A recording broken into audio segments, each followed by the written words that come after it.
என்னப்பா இன்சூரன்ஸ்லாம் ஜிஎஸ்டியே இல்லைன்னு சொல்லி ஜாலியா இருக்கீங்களா? Let me take you out of the darkness.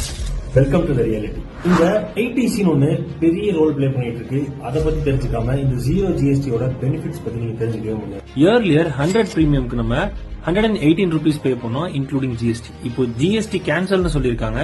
But இன்சூரர்ஸ்க்கு இன்புட் டாக்ஸ் கிரெடிட் கிடையாது. சிம்பிளா சொன்னா அவங்க ஆபீஸ் ரெண்ட் ஏஜென்ட் கமிஷனுக்கு பே பண்ண ஜிஎஸ்டியை அட்ஜஸ்ட் பண்ணிடுவாங்க ஃப்ரம் இன்புட் ஜிஎஸ்டி. இப்போ அட்ஜஸ்ட் பண்ண சான்ஸ் இல்ல. சோ அவங்க காஸ்ட் நம்ம மேலதான் பாஸ் பண்ணுவாங்க. ஃபார் எக்ஸாம்பிள் 100 rupees பிரீமியம்க்கு 118 பே பண்ணிருந்த சிச்சுவேஷன் போய் இப்போ it may drop to 112 to 113. So actual benefit என்ன? Just 4 to 5%, not full 18%. அப்போ பாயிண்ட் என்ன? பிரீமியம் கொஞ்சம் சீப்பர் ஆகும், எஸ், பட் 18% ஃபுல் சேவ்னு நியூஸ்ல சொன்ன மாதிரி இல்ல. இதுக்கு என்னதான் சொல்யூஷன்? 20 செகண்ட்க்கு அப்புறம் நான் இன்சூரன்ஸ் எடுக்கலாம் வெயிட் பண்ணிட்டு இருந்தேன் அப்படின்னு நினைச்ச உங்களுக்கு ஒரு ஆப்பர்ச்சுனிட்டி.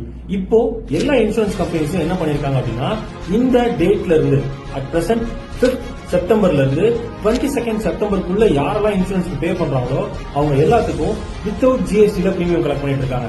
அண்ட் நோட் பண்ணிக்கோங்க, இன்னைக்கு கரண்ட்ல என்ன ரேட்ல பிரீமியம் இருக்கோ அந்த பிரீமியம் கலெக்ட் பண்ணிட்டு இருக்காங்க. இதே நீங்க ஆஃப்டர் 22nd வந்து இன்சூரன்ஸ் பே பண்ண போறீங்கன்னா அன்னைக்கு பிரீமியம் இன்க்ரீஸ் ஆயிருக்கும். அந்த இன்க்ரீஸ்டு பிரீமியம் தான் நீங்க பே பண்ற மாதிரி இருக்கும் வித்தவுட் ஜிஎஸ்டி. அண்ட் நான் சொன்ன இந்த விஷயம் ஆக்சிஸ் மேக்ஸ்ல எப்படியும் ஸ்டார் ஹெல்த் இன்சூரன்ஸ்ல இருக்கு, which is your term insurance and health insurance. நீங்க ஏதோ ஒரு கம்பெனி சூஸ் பண்றீங்க அப்படின்னா அந்த கம்பெனில இந்த ஆப்ஷன் ரன்னிங்ல இருக்கா இல்லையான்னு செக் பண்ணிட்டு இருங்க. சப்போஸ் உங்களுக்கு ஃப்ரீயா இன்சூரன்ஸ் கன்சல்டேஷன்